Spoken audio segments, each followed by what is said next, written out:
E aí galera do canal, beleza? Aqui é o professor Pablo Jamil, que estou aqui no estúdio do Focus e vim gravar para você hoje, que está assistindo ao canal, eu vou falar um pouquinho sobre a palavra ser. Tá? Essa palavra ser costuma confundir alguns candidatos. Então, é lógico que eu não vou fazer uma aula extensa aqui sobre a palavra ser, eu só vou apenas dar algumas dicas a respeito de como encarar essa palavra, né? Duas coisas fundamentais. Para você identificar essa palavra ser como partícula passivadora e para identificá-la como índice de indeterminação do sujeito. Bem, então vamos lá. Primeiro caso aqui, ó, o que seria a nossa dica número 1. A palavra ser como uma partícula passivadora. Bem, o que você tem que saber? Vai ser uma partícula passivadora nos casos, evidentemente, que você tiver um tipo de voz passiva, tá? Mas como fica fácil identificar a palavra ser como uma partícula passivadora? Quando ela estiver associada a quê? A verbo transitivo direto ou a um verbo bitransitivo e for diferente de um reflexo, né? For diferente de um espelho. Não entendi, professor. Bem, veja só, vou colocar aqui alguns exemplos para você. O exemplo mais comum, né, que é esse aqui, ó. Vendem-se casas. Muita gente pula nisso aqui. Por quê? Porque não consegue compreender que essa sentença está na voz passiva sintética, tá? Vamos dar uma olhada no verbo? O verbo aqui é o verbo vender. Quem vende, vende alguma coisa. É um verbo transitivo direto. Ah, professor, então alguém vende casas. Não, não é isso que está nessa frase. Aí que vem a parte importante, cara. O que você tem que entender é, esse verbo transitivo direto está associado a essa palavra ser. É por isso que tem esse hífenzinho aqui. Tá? Essa palavra ser que está aqui é uma partícula apassivadora. Também pode ser chamado de pronome apassivador. E faz esse verbo ficar na voz passiva. O que nos ensina, o que nos mostra que a palavra casas dessa frase funciona como sujeito paciente. Ou seja, escrever vendem-se casas é alguma coisa semelhante a escrever casas são vendidas, certo?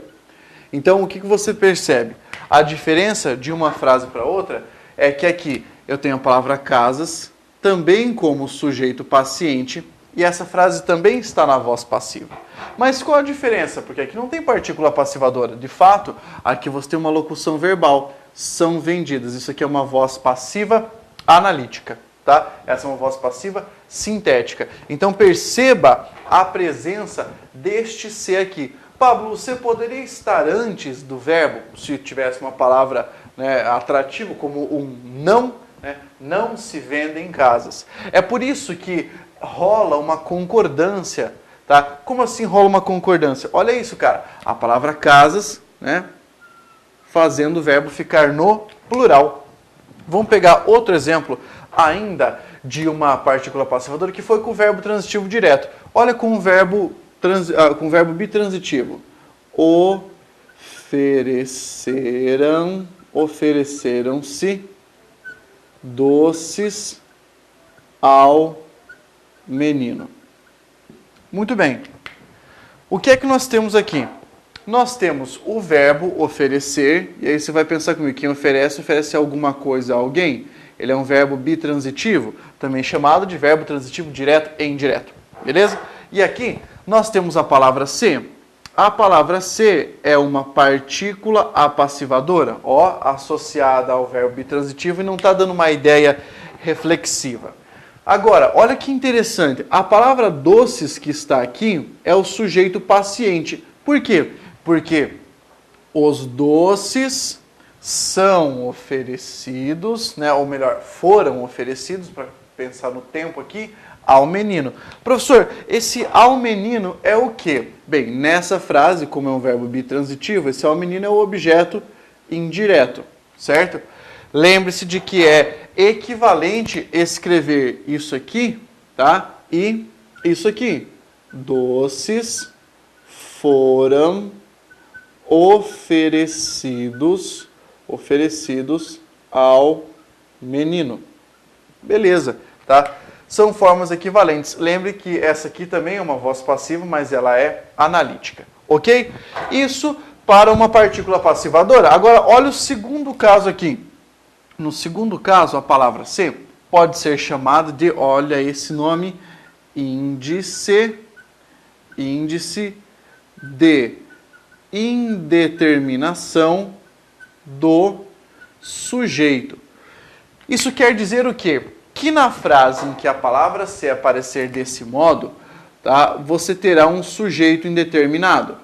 Isso quer dizer muita coisa, professor? Bastante. Por quê? Porque você vai ter que lembrar que nesse caso, o verbo, tá, o verbo deve ser empregado no singular. Muitas questões aparecem assim para enganar o candidato.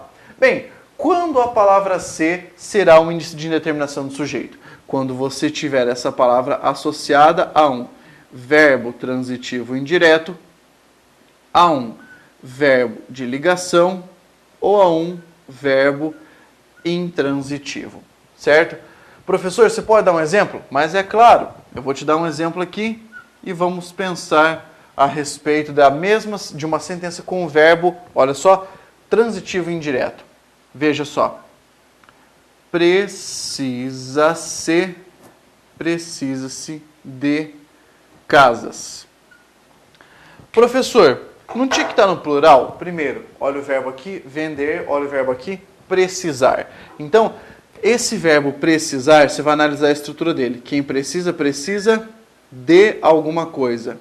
Então, nós conseguimos perceber que esse verbo é um verbo transitivo indireto, ele exige a preposição. Esse de casas é o objeto indireto. Perfeito? E agora essa palavra ser. A palavra ser que apareceu aqui não é a partícula passivadora. Isso não é uma voz passiva. Essa frase aqui tem um índice de indeterminação do sujeito. Isso diz que o verbo deve ficar no singular, certo? E que o sujeito dessa sentença está indeterminado. Eu te dei um exemplo com um verbo transitivo indireto. Tá? Lembra? Fica no singular aqui. Mas isso também pode acontecer com verbo de ligação ou com verbo intransitivo. Maravilha? Se você achou interessante, pode fazer perguntas aí, fazer os seus comentários. Inscreva-se no canal para que você veja cada vez mais, né, algumas dicas sobre língua portuguesa, redação oficial. Maravilha? Continue estudando. Força, guerreiro!